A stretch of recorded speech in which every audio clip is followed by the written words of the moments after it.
이 시간에는 요나서 1장 17절부터 2장 2절 말씀까지 읽었습니다.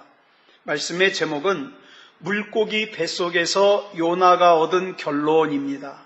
물고기 뱃속에서 요나가 얻은 결론. 우리는 살면서 참 많은 실패를 경험합니다. 고난을 경험합니다. 그런데 사람들은 이 실패로 인하여서 고난을 겪을 때 그때 뭘 진짜 알 수 있느냐? 나를 이제까지 지탱하고 있던 것이 뭔가를 알 수 있어요. 평상시에는 나를 지탱하고 나를 인도하는 것이 하나님이라고 생각했던 사람들도 실패를 당하고 고난을 당하면 실체가 드러나기 시작합니다. 사람들은 고난을 당하면 1차적으로 마음이 무너지는 것을 경험합니다. 마음이 무너져요. 그러다가 2차적인 단계로 뭘 하냐? 원망과 불평에 휩싸이기 시작합니다. 그러다가 3차로는 어떻습니까? 분노해가지고 아무하고나 막 싸우고 싶어 해요. 그래서 우리는 더 깊어지기 전에 빨리 하나님을 바라보지 않으면 안 됩니다. 저는 지금의 이제 제 상황이 제가 그동안 강단에서 많은 말씀을 증거하지 않았습니까? 그 강단에서 증거했던, 강단에서 선포했던 하나님의 말씀을 제 자신에게 적용할 때라고 생각합니다. 저는 지금 제 안에 있는 믿음을 꺼내어서 적용해야 될 그런 상황을 만났습니다. 그래서 내 감정이나 내 기분에, 내 느낌에 끌려다니는 것이 아니라 하나님의 말씀이 지금 나에게 뭐라고 말씀하시는가? 이걸 들어야 돼요. 여러분, 사람이 실패로 시작해서 실패로 끝나는 사람은 실패를 실패라고 부릅니다. 그러나 실패로 시작은 했지만 최종적으로 승리하는 사람은 중간에 경험한 실패를 실패라 그러지 않아요. 경험했다. 지나가는 과정이다. 참 소중한 체험을 했다. 이렇게 얘기를 합니다. 그러므로 실패가 실패로 되는 것과 실패가 경험이 되고 과정이 되는 것은 최종적으로 승리를 하느냐 실패를 하느냐 여기에 달려있는 거죠. 이스라엘 백성이 출애굽을 했습니다. 40년 동안 광야 생활하는 동안에 실패라고 부를 수 있는 일들을 많이 만났습니다.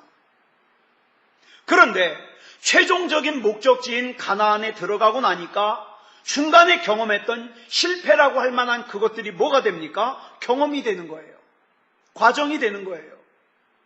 그런데 저와 여러분이 지금까지 많이 경험해 오셨겠습니다마는 저와 여러분이 사는 동안에 하나님께서는 저와 여러분을 승리로 이끄시기 위해서 때로는 중간에 참 어려움을 경험하게 하실 때도 있어요. 여러분, 요나서, 우리가 지금 요나서를 금요일날 계속 살펴보고 있는데 요나서 2장만 보면은 분명히 실패입니다. 이건 실패예요. 아니, 하나님의 명령을 어기고 다시스로 도망가다가 풍랑을 만나서 바다에 던져져서 물고기 뱃속에 들어간 요나, 이 모습은 누가 봐도 실패예요. 그런데 이어지는 요나서 3장을 보면 큰 승리를 합니다. 그렇기 때문에 우리는 이 요나서 2장의 실패를 더 이상 실패라고 그러지 않아요. 뭐라고 그럽니까? 하나님께서 요나를 사용하시는 하나의 과정이라고 얘기를 합니다. 저와 여러분의 인생에도 하나님께서 요나서 3장의 승리를 예비하고 계시다는 것을 믿는다면 지금의 어려움 앞에서 나는 다 끝났다고 좌절하고 절망하는 것은 너무 경솔한 거예요. 천루역정에 보면 크리스천이 천국을 향해서 가다가 아볼로온이라고 하는 마귀들의 대장을 만납니다. 이 아볼로온은 크리스천이 새로 섬기는 주인인 하나님과 불구대천의 원수라고 자기를 소개해요. 나는 네가 믿는 하나님과 불구대천의 원수다. 이렇게 소개를 하면서 나는 네가 천국으로 가는 것을 방해하려고 왔다. 이렇게 얘기를 합니다. 그러면서 이 아볼론이 창을 여러 개의 창을 막 던지면서 크리스천을 향해서 돌격해 옵니다. 이 창이 뭐예요? 경제적인 어려움의 창, 인간관계 어려움의 창, 내가 세웠던 계획이 무너지는 어려움의 창, 막 무수하게 많은 창들을 막 던져요. 크리스천이 있는 힘을 다해서 아볼론이 던지는 그 창을 피하려고 피했지만 결국 머리와 손과 발에 부상을 입고 말았어요. 그래서 크리스천이 아볼론의 공격으로 거의 죽을 지경에 이르렀어요. 그래서 아볼론이 마지막 일격을 크리스천에게 가해서 완전히 끝내려고 할 때 크리스천이 이렇게 외칩니다. 미가서 7장 8절이에요. 같이 읽어볼까요? 시작. 나의 대적이여 나로 말미암아 기뻐하지 말지어다. 나는 엎드러질지라도 일어날 것이요. 그러면서 가지고 있던 검으로 아볼론을 찌릅니다. 그리고 나서는 다시 로마서 8장 37절의 말씀을 선포하죠. 시작. 이 모든 일에 우리를 사랑하시는 이로 말미암아 우리가 넉넉히 이기느니라. 그러자 마귀들의 대장인 아볼론이 상처를 크게 입고 날개를 피고서 도망을 가요. 그리고 크리스천은 그 후로는 다시는 아볼론을 보지 못했다는 거예요. 솔직히 저와 여러분이 이 세상 살다 보면 아볼론을 참 많이 만납니다. 그렇죠? 그래서 저와 여러분에게 치명적인 창을 막 던지면서 달려들어요. 이 정도 하면 믿음을 놓겠지. 이 정도 하면 원망하겠지. 이 정도 하면 불평하겠지. 이 정도 하면 신앙의 인격이 무너져 내리겠지. 막 창을 던지면서 달려들어요. 그렇게 노리는 마귀가 최종적으로 노리는 게 뭐예요? 저와 여러분이 믿음에 관하여 파선하는 거예요. 나 예수 안 믿어! 내가 예수 믿어서 잘된 게 뭐야? 이거예요. 여러분 다시 말씀드립니다. 요나서 2장만 놓고 보면 분명히 실패예요. 그런데 우리에게는 이 실패가 주는 의미가 있어요. 실패가 주는 유익이 있어요. 그래서 오늘 이 시간에는 이런 실패의 경험을 통해서 우리가 배울 수 있는 것을 몇 가지만 살펴보려고 해요. 자, 첫 번째로 실패는 저와 여러분에게 기도를 배우게 합니다. 여러분 요나서 2장에는 물고기 뱃속에 들어간 요나가 하나님 앞에 기도하는 기도의 내용이 나와요. 여러분 저와 여러분이 어려움을 만났을 때 그 어려움에서 벗어날 수 있는 최선의 길이 뭐냐? 기도입니다. 기도예요. 그런데 우리가 그냥 있을 때는 평범할 때에는 기도를 안 하니까 하나님께서는 고난을 통해서 환난을 통해서 실패를 통해서 우리로 하여금 기도하게 하시는 거예요. 요나도 보면은요, 여러분 요나서 1장부터 쭉 보세요. 요나가 기도했다는 내용이 안 나와요. 언제 처음 기도합니까? 물고기 뱃속에 들어가서 처음 기도해요. 본문 2절 말씀 보겠습니다. 시작. 내가 받는 고난으로 말미암아 여호와께 불러 아뢰었더니 주께서 내게 대답하셨고 내가 스올의 뱃속에서 부르짖었더니 주께서 내 음성을 들으셨나이다. 여기 보니까 뭐라고 했습니까? 내가 받는 고난으로 말미암아 고난 때문에 여호와께 불러 아뢰었더니 고난 때문에 비로소 요나가 기도하더라는 거예요. 이게 요나만 그렇습니까? 저와 여러분도 그래요. 제가 요 근래에 제가 진짜 진실된 기도를 해요. 제가 고난이 와야 기도를 하고 기도를 해야 우리가 강력한 인생을 살 수 있으니까 할 수 없이 하나님이 어떻게 해요? 정신 차리라고 고난을 주시는 거예요. 요나가 이렇게 기도했더니 어떻게 되었습니까? 주께서 내게 대답하셨고 내가 스올의 뱃속에서 부르짖었더니 주께서 내 음성을 들으셨나이다. 그렇다면 하나님께서는 왜 우리로 하여금 기도하게 하실까요? 여러분, 기도는요, 물에 빠진 사람에게 던져주는 구명튜브 같은 거예요. 기도를 하면 염려에서 뜰 수 있습니다. 기도를 하면 절망에서 뜰 수 있어요. 기도를 하면 좌절에서 뜰 수 있어요. 기도를 하면 낙심에서 뜰 수 있어요. 우리가 살다 보면 어느 순간에는요, 정말 바닥을 알 수 없을 정도로 깔아앉을 때가 있어요. 그래서 이렇게 기도합니다. 하나님, 도대체 어디까지 떨어지게 하실 겁니까? 바닥을 알 수가 없어요. 그런데 신기하죠? 찬양을 하기 시작하면 뜨기 시작합니다. 찬양을 하면. 전혀 웃을 수 없을 것 같았던 심령에 찬양을 하고 기도를 하면요,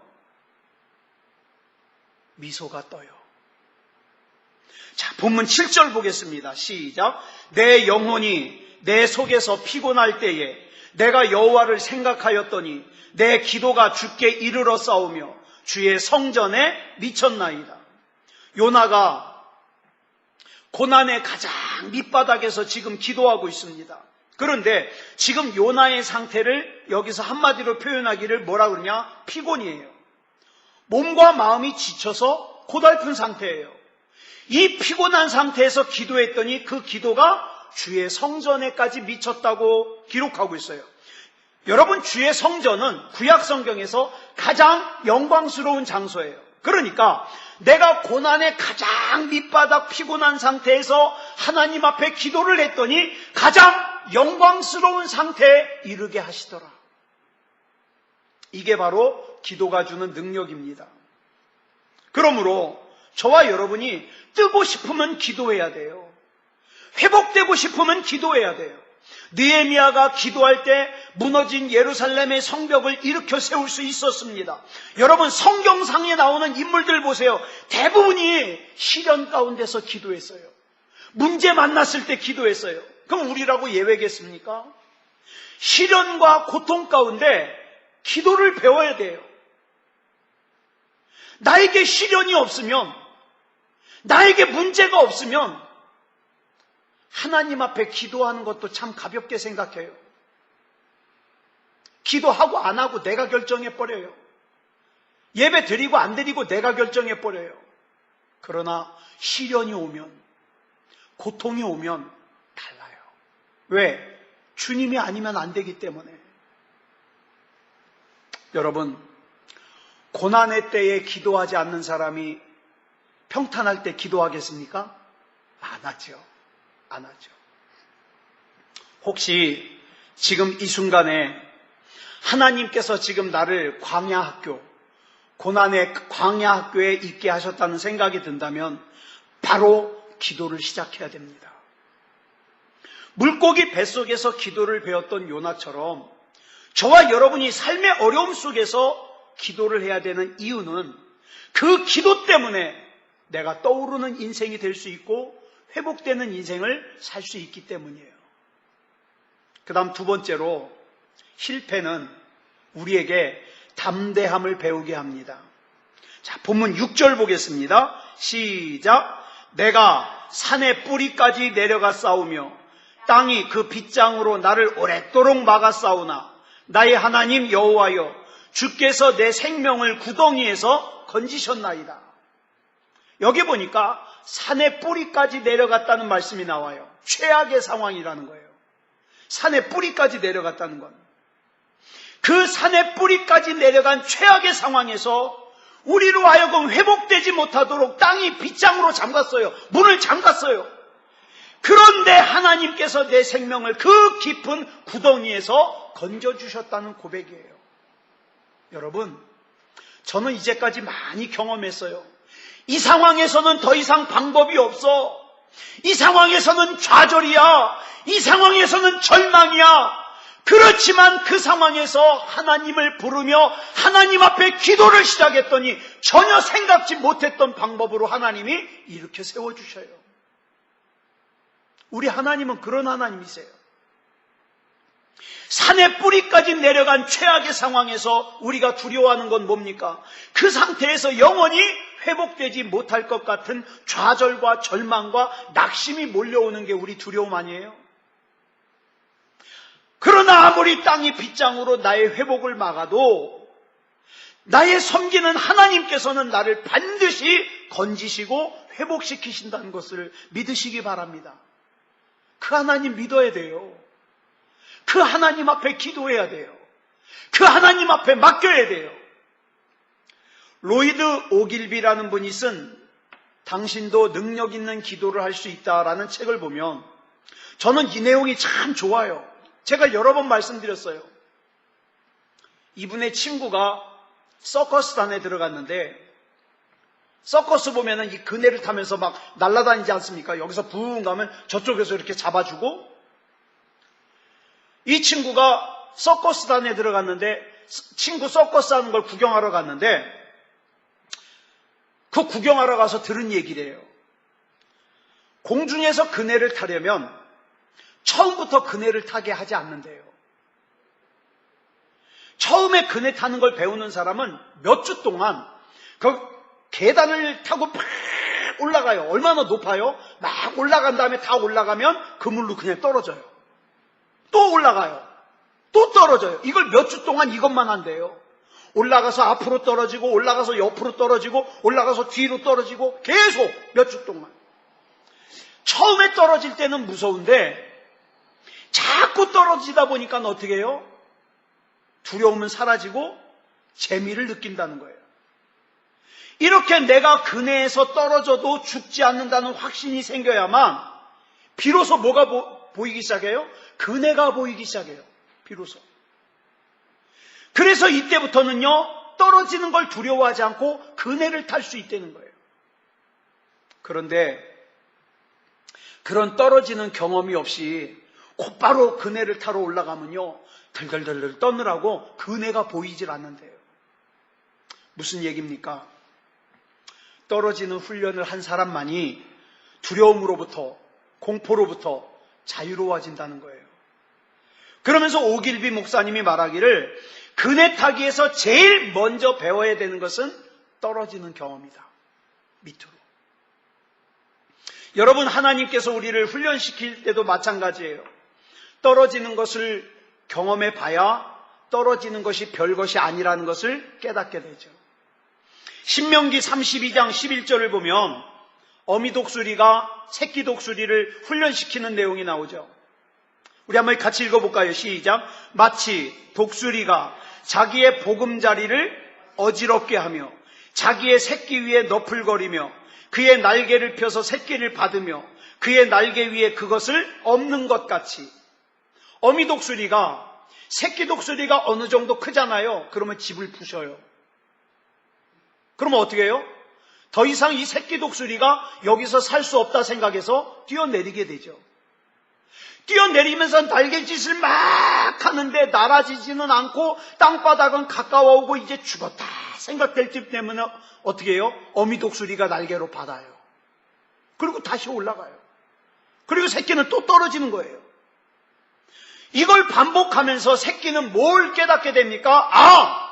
나는 떨어져도 죽지 않는구나. 우리 엄마가 나를 안전하게 받아주는구나. 저와 여러분은 아, 나는 떨어져도 죽지 않는구나. 내가 섬기는 하나님이 나를 안전하게 잡아주시는구나. 이 신뢰, 이 믿음이 있어야 되겠죠. 그런 확신으로부터 뭐가 와요? 담대함이 와요. 자, 하나님께서 모세를 사용하시기 전에 왜 40년 동안 광야 생활을 시키셨을까요? 하나님께서 사도 바울을 사용하시기 전에 왜 10년 넘게 아라비아 사막에서 가서 살게 하셨을까요? 하나님께서 엘리야를 사용하시기 전에 왜 그리시네가로 사르밧으로 보내셨을까요? 왜 하나님께서 요셉을 사용하시기 전에 애굽으로 보내가지고 11년 동안 종살이하고 2년 동안 감옥살이를 하게 하셨을까요?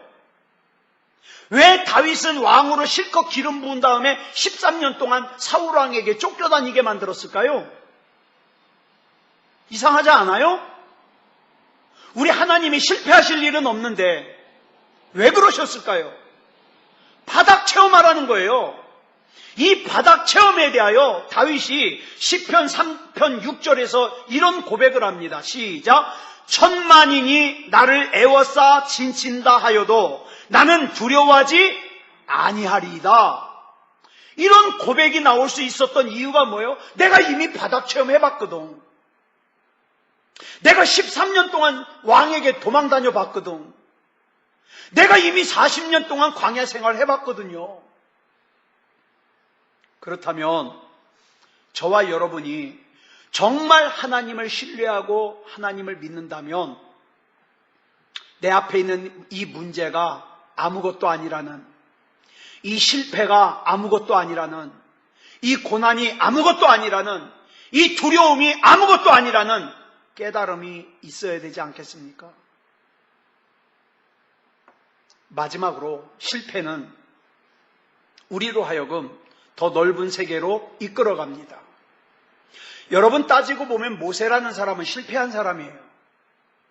왜냐하면 모세가 실패하지 않았다면 어떻게 살고 있어야 돼요? 애굽의 왕궁에서 왕자로 살고 있어야 돼요. 그렇다면 모세는 어떻게 끝났을까요? 애굽의 수많은 왕자 중에 하나로 끝났을 겁니다. 그런데 왕궁에서 살던 모세가 광야로 갔다는 것은 어떤 의미로 보면 실패한 거예요. 그런데 모세가 광야로 갔기 때문에 이스라엘의 지도자가 될 수 있었습니다. 우리도 마찬가지예요. 지금 당장에는 실패처럼 보이지만 하나님을 믿고 하나님을 신뢰하고 기도하는 사람은 실패라고 생각했던 그것이 우리를 더 좋은 곳으로 이끌고 간다 이 말이에요. 저와 여러분의 하나님, 실수가 없으신 하나님이시라는 거 믿으십니까? 그 하나님이 이끌고 가세요. 여러분, 이 세상에는 실패 때문에 대박난 게 있어요. 어떤 사람이 강력 접착제를 만들다가 실패를 해가지고 무슨 접착제가 붙질 않아요. 그냥 붙여놓으면 대충 붙었다가 이렇게 끼면 뚝 떨어져요. 그게 실패한 거 아니에요? 접착제 만들다가. 그런데 그 실패한 걸로 만들어준 게 뭔지 아세요? 그게 포스트잇이에요. 실패해가지고 만든 게. 이 포스트잇이 얼마나 대박 났는지 엄청난 돈을 벌었어요. 이거 만든 사람이. 여러분 비누도 그래요. 비누.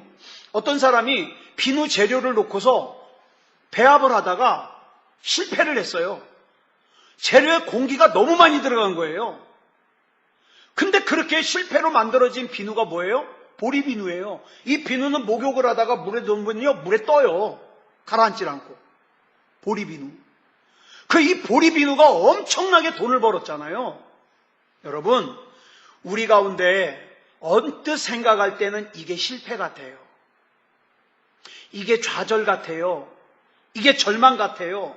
그런데 그 이면에 저와 여러분이 미처 보지 못했던, 생각하지 못했던 새로운 길을 하나님이 예비해 놓으셨을 수 있다 이 말이에요. 물론 광야를 원하는 사람은 한 사람도 없어요. 고난을 원하는 사람도 한 사람도 없어요. 그런데 하나님께서 원치 않는 광야로 나를 이끄실 때가 있어요. 이렇게 광야에 있을 때는 우리가 자꾸 이런 생각해요. 하나님, 도대체 나한테 왜 이러십니까? 도대체 나한테 왜 이러십니까? 이런 말이 나오죠. 그런데 이 또한 지나갈 겁니다. 이 또한 지나갈 것이고 훗날에 우리는 알게 될 거예요. 아, 하나님께서 그때 왜 나를 그 광야로 걷게 하셨는지 이제야 알겠다. 이제야 알겠다. 비록 지금 당장에는 맞닥뜨린 고난이 아파요. 힘들어요. 그래도 참고 인내하고 견디면 하나님께서는 반드시 더 넓은 세계로 이끌고 가십니다. 그리고 저와 여러분의 입술을 통해서 감사와 영광을 받으시게 될 겁니다. 얘기 하나만 더 하고 마칠게요. 찰스 콜슨이라는 사람이 있어요. 저는 이 사람 얘기를 참 좋아해요. 이 찰스 콜슨은요, 잘 나가는 사람이었어요. 1969년부터 1973년까지 미국의 대통령을 한 닉슨 대통령의 특별보좌관이에요. 그러니까 힘이 어마어마해요. 정치권의 핵심이죠. 근데 이 사람이 세상의 성공을 위해서 어찌나 집요한지, 집념을 가지고 달려가는지, 오직 성공만을 위해서 가는데 그 과정에서 도덕성도 필요 없어요. 윤리의식도 필요 없어요. 아주 비열하기 짝이 없는 사람이에요. 나중에는 무슨 짓까지 저질렀냐? 닉슨 대통령을 또 한 번 대통령에 당선시키려고 상대편 후보자의 그 사무실에다가 도청장치를 해놓은 거예요. 몰래 들으려고. 얘네들이 무슨 계획을 짜나 그 소리를 들으려고. 이게 들통이 나가지고 닉슨 대통령이 중간에 쫓겨났어요. 그리고 이 일을 갖다가 이 음모를 진두지휘한 찰스 콜슨이요 감옥에 갇혔어요. 이게 그 유명한 워터게이트 사건이에요. 자, 이 찰스 콜슨이 감옥에 갇혔어요. 정말 승승장구하고 잘 나가던 사람인데 어느 날 요나가 물고기 뱃속에 들어가듯이 절망적인 일을 만난 거예요. 다 끝난 것 같아요. 그 찰스 콜슨은 차라리 죽었으면 좋겠다고 생각했어요. 이런 절망적일 것만 같았던 감옥 안에서 놀라운 일이 벌어져요. 세상에서 대통령 특별보좌관을 할 때는 전혀 보이지도 않고 들리지도 않던 하나님이 보이기 시작해요. 감옥 안에서. 그래서 놀랍게도 이 찰스 콜슨은 감옥 안에서 예수님을 구주로 영접하고 구원받았어요. 그래가지고 감옥에서 나온 이 찰스 콜슨이 뭘 설립을 했느냐? 교도소 선교회라는 걸 설립을 했어요. 그래서 수많은 범죄자들에게 용기를 주고 다시는 똑같은 죄를 저지르면 안 된다. 예수 믿고 새로운 사람이 돼야 된다. 내가 도와줄게. 내가 힘닿는 한 도와줄게. 그러면서 많은 재소자들을 또다시 죄를 짓지 않도록 이끌었어요. 그래서 이 찰스 콜슨이 종교계의 노벨상이라고 부르는 템플턴 상까지 받았습니다. 만약에 하나님께서 이 찰스 콜슨을 워터게이트 사건이 터지지 않게 하시고 아무 문제가 없게 하시고 닉슨 대통령이 대통령에 또 한 번 당선이 돼가지고 어쩌면 뭐 이 찰스 콜슨이 부통령이 됐을지도 몰라요. 그래가지고 막 승승장구하다가 대통령까지 했다고 쳐요. 대통령 하면 뭐 할 거예요? 지옥 갈 건데. 그러나 하나님께서는 이 찰스 콜슨을 사랑하셔서 구원하시기 위해서 어떻게 해요? 붙잡아서 물고기 뱃속이라고 할 수 있는 감옥에다가 집어넣으신 거예요. C.S. 루이스라는 분이 이런 말을 했어요. 하나님은 우리가 편안할 때에는 속삭이시고 그 다음에 양심을 통해서는 좀 더 크게 말씀하시고 우리가 고통을 당할 때는 확성기로 말씀하신다. 이런 얘기를 했어요. 참 기가 막힌 얘기예요. 무슨 뜻이냐면 하나님께서 크게 말씀하셨다, 작게 말씀하셨다 그 뜻이 아니에요. 우리가 세상에서 편안하게 살 때에는 이 세상의 소리가 너무 많이 들리니까 하나님의 소리가 어때요? 작게 들려요. 관심이 없어요. 근데 내 양심의 소리는 그거보다 조금 커요.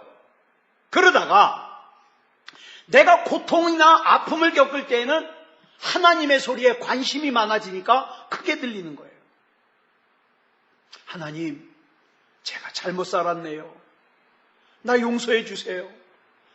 다시 한번 하나님 앞에서 바로 살게 해주세요. 하나님 또 기회를 주세요. 하나님 나에게 능력을 주세요. 하나님이여 내 손을 붙잡고 가주시옵소서. 간절하게 기도하다 보니까 하나님의 음성이 크게 들리는 거예요. 그래서 우리 흔히 그런 말 하지 않습니까? 고통은 변장하고 찾아오는 하나님의 축복이다. 자, 이 은혜를 깨달은 사람은요, 물고기 뱃속에서도 절망적인 자리에서도 눈물로 하나님을 찬양하게 될 거예요. 거듭나지 못한 사람, 진짜 믿음이 아닌 사람은 온통 마음속에 머릿속에 섭섭한 거, 서운한 거, 마음에 안 드는 거, 미운 거 이런 것만 가득 차겠지만 이 속에 믿음다운 믿음이 들어가는 사람은 어떨까요?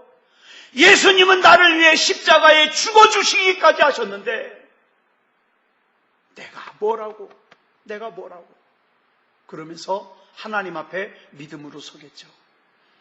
여러분 잘 아시는 주만 바라볼지라라는 이 찬양에 보면 이런 가사가 나와요.